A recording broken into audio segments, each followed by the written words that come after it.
Ṣé rí movie yìí, owó ọmọ làkọ́lé ẹ̀. Ṣé rí àwọn ọkọ mi yẹn, ẹni téèyàn ṣẹ́rí mú láyà ni.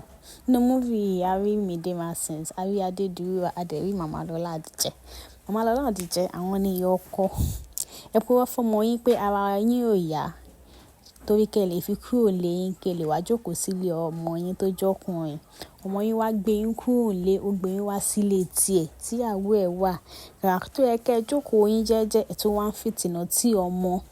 Ẹ̀ ń báyàwó ọmọ yín, ẹ̀ ń bá jowú, ṣó dà bẹ́ẹ̀. Ẹ wá ń báyàwó ọmọ yín, ẹ̀ ń bá jowú. Ẹ wá ní lára, kò lè ṣe anything. Ẹ wá ń ṣọ lọ́wọ́, ẹ̀ ń ṣọ lẹ́sẹ̀. Ẹ̀ ń báyàwó ọmọ yín jowú kó dà, ìwà tí kò dà ni. Owó ọmọ làkọ́lé, owó ọmọ ni orúkọ ẹ̀. Orí Lola Adije TV, ìbẹ̀lẹ̀ tí máa rí movie yìí wò.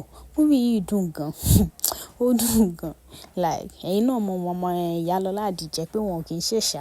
Movie yẹn dùn gan. Tẹ bá dé bẹ́ẹ̀, ẹ máa mọ nǹkan tí mò ń sọ. Ẹ lọ wo.